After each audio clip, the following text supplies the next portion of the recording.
Purity, a Dvar Torah for Parashat Tazria. The topic I wish to discuss today is entirely new to me. It's not that I haven't previously engaged with Parashat Tazria and Metzorah and their laws, but this was something I hadn't expected to find, and I was quite surprised. Parashat Tazria, which focuses mostly on the laws of the leper, the Metzorah, opens with a short section dealing with the laws of impurity for a woman after childbirth, which provides a significant contrast.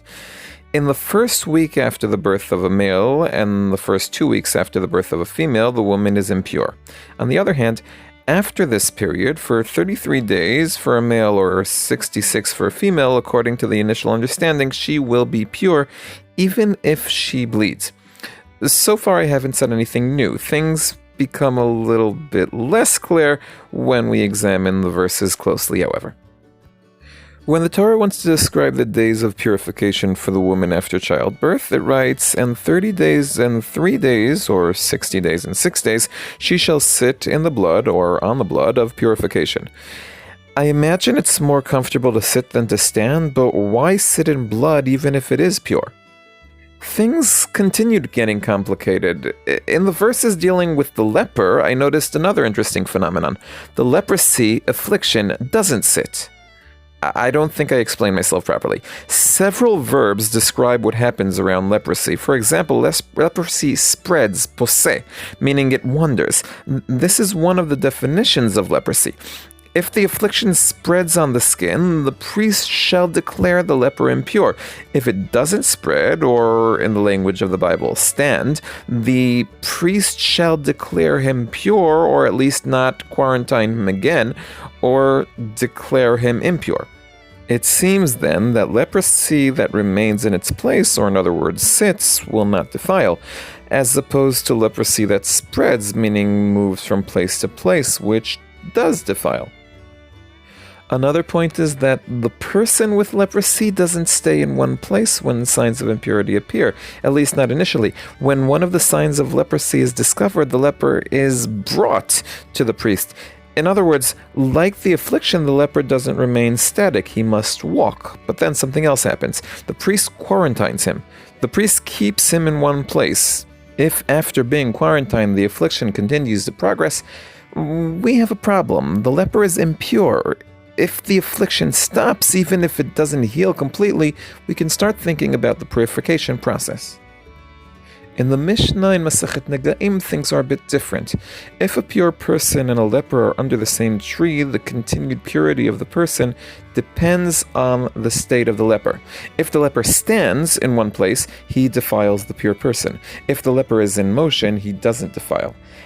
According to this, it's the lack of movement that defiles, not the movement. If we take another look at the woman after childbirth, we'll notice something confusing there as well. The one sitting on blood of purification is forbidden to come to the temple until the completion of her days of purification. The question is, why? If she's pure, why not come to the temple? If she's impure, why is the blood called the blood of purification? This question led the sages to explain that she was pure for her husband but could not come to the temple. She functions as one who no longer actively defiles but cannot yet immerse in the mikveh. This is the opinion of the sages and commentators, and I won't argue with them. I do, however, want to suggest something else. The leper doesn't become impure the moment leprosy appears on him, or even when the priest sees him. The impurity of the leper depends on what happens to the leper after that meeting. Let me explain. When the priest sees the leper, he quarantines him, meaning he sets a boundary for him. If the leprosy stops, he's pure, or at least not immediately impure.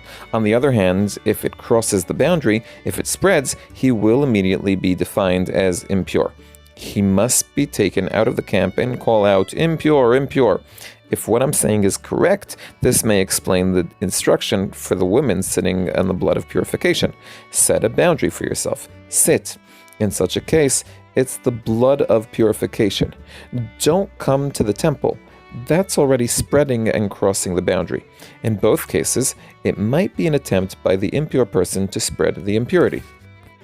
Why then does the static leper in the Mishnah defile? The Mishnah might not be dealing with the same issue.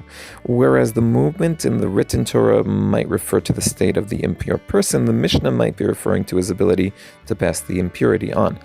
I'm not done here. Many loose ends require attention, but not this week. This week, I'll let my thoughts sit in the blood of purification and contemplate. I am Jovi Holtz, one who loves purity and Tanakh. In loving memory of my dear student, Amichai Shimon ben Yishayan bat Yerubin, Hashem Yikom Damo.